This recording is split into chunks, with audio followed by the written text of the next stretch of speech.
Amis sportifs, cet ouvrage est pour vous. Alors, si vous préférez le sport cérébral, si vous préférez les choses un peu intellectuelles, bah, la bombe, elle est parfaite pour vos envies. Et si vous préférez le sport physique, eh bien, c'est pas grave. Cet ouvrage est très très gros et très très lourd et vous pourrez développer vos biceps, vos pectoraux par des mouvements divers et variés. Vous pouvez vous en servir pour pas mal d'exercices. D'ailleurs, ça demande un peu d'échauffement hein, avant de s'y mettre vraiment. La bombe, c'est énorme, c'est tout ça né tout simplement du jour où le scénariste Didier Rodier, lors d'un voyage au Japon, découvre la réalité du drame d'Hiroshima à travers l'ombre qu'a laissée sur les marches de la bibliothèque une victime de l'explosion atomique, la première du genre dans l'histoire de l'humanité.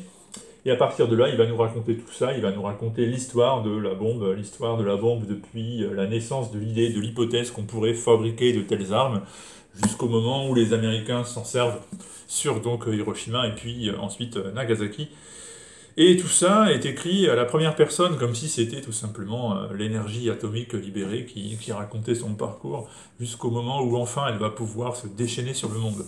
Alors, c'est extrêmement bien documenté, ce n'est pas de la fiction, enfin il y a des petits éléments de fiction bien sûr pour rendre le tout plus agréable à lire, notamment à travers le parcours d'habitants d'Hiroshima, la famille de la fameuse victime dont il ne reste que l'ombre sur les marches, mais le reste, le reste c'est réel, le reste c'est de l'histoire et c'est extrêmement bien documenté.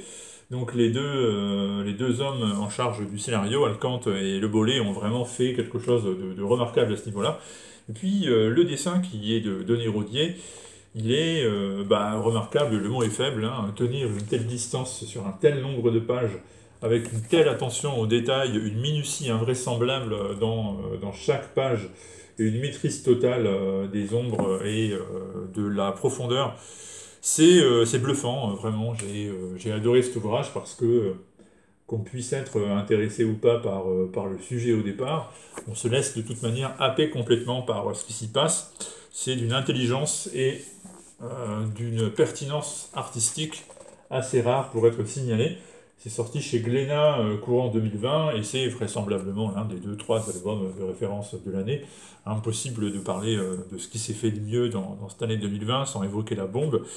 Je vous répète, moi, ce que j'ai vraiment le plus apprécié, c'est ce mélange entre l'intime et l'infini grand, c'est-à-dire les destins de certaines personnes qui sont placées sous la loupe à différents moments, aussi bien les créateurs de la bombe, les inventeurs, les scientifiques, comme par exemple Fermi, ou bien comme par exemple aussi Einstein qui apparaît dans cet ouvrage.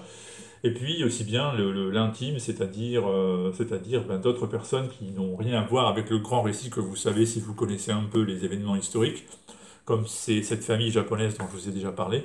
Ça fourmille d'anecdotes, ça fourmille de tranches de vie, et puis ça fourmille d'histoire et d'intelligence. Bref, la bombe est vraisemblablement une des BD les plus intéressantes de l'année. J'aime bien ce cadrage, ça fait presque artistique. Et c'est sur ce cadrage que je vais vous dire à la prochaine fois, en vous invitant à vous procurer ou à lire l'ouvrage. Ça vaut vraiment, vraiment, vraiment la peine. Je répète, c'est une révélation totale et absolue. Et je n'ai pas dit que c'était une bombe parce que ça me semblait stupide, ce genre de jeu de mots stérile.